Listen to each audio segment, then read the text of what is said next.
Hi friends, నేను మీ సుశీలానండి. అందరూ ఎలా ఉన్నారు? బాగున్నారు? నేనైతే చాలా బాగున్నాను. చెప్పాను కదండి, ఈరోజు మార్నింగ్ నేను అయ్యప్ప స్వామి టెంపుల్కి వెళ్ళానని. ఈవినింగ్ కూడా స్వామివారికి పూల పూజ ఉందని చెప్పి రమ్మని చెప్పారు. పూలతో అభిషేకం చేస్తారని వెళ్ళాను. మరి ఆలయం అయితే బయట నుంచి మీకు అంతా చూపించాలని చెప్పి నైట్ అయితే ఇంకా బాగా కనిపిస్తుందని ఇప్పుడైతే వీడియో చేస్తున్నానండి. చూస్తున్నారు కదా, ఉదయం చూసిన 18 మెట్లు. ఇక్కడ ఈ 18 మెట్లు చాలా ప్రత్యేకత. అదేమిటో మీకు ఇప్పుడు చూపిస్తాను రండి.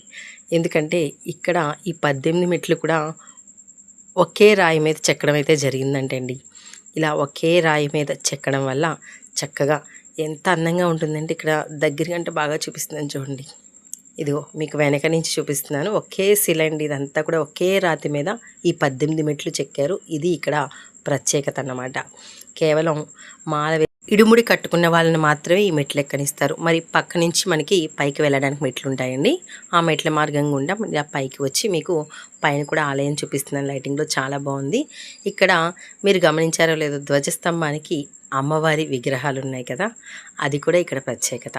మరి అయితే స్వామివారి మూల విరాట్ని అయితే అస్సలు చూపించనివ్వరు. అందుకని బయట ఉన్న ఉత్సవ విగ్రహాన్ని మాత్రమే మీకు అందరికీ చూపిస్తున్నానండి.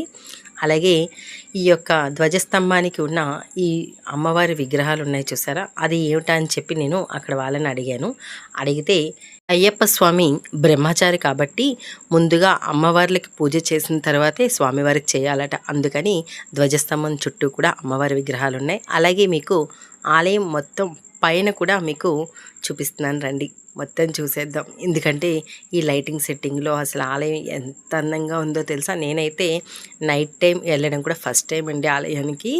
చూడటానికి ఎంత బాగుంటుందో. పక్కనే చెప్పాను కదా, ఇది ఏలూరు హైవే రోడ్డుకి ఆనుకొని ఉంటుందండి ఈ ఆలయం చక్కగా. అలాగే రోడ్డుకు అవతల వైపు చక్కగా కాలువగట్టు ఉంటుంది. ఎంత ప్రశాంతమైన వాతావరణం అసలు చెప్పాలంటే. అక్కడ కూర్చున్న దగ్గర నుంచి తిరిగి రావాలంటే అసలు మనసే రాలేదండి. చాలాసేపు అక్కడే ఉండాలనిపించింది నాకు. మరి ఆలయం మొత్తం కూడా నాతో పాటు మీరు కూడా చూశారు కదా, మీకు కూడా బాగా నచ్చింది ఆలయం.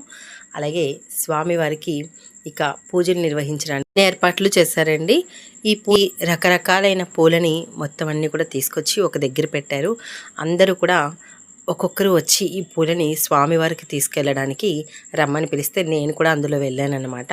అయితే ఈ బుట్టలతో అందరికీ కూడా పూలు ఇచ్చారు. ఇక్కడ మల్లెపూలు, చామంతులు, గులాబీలు, అలాగే రకరకాలైన చామంతులతో స్వామివారికి అయితే పూజలు నిర్వహించారండి.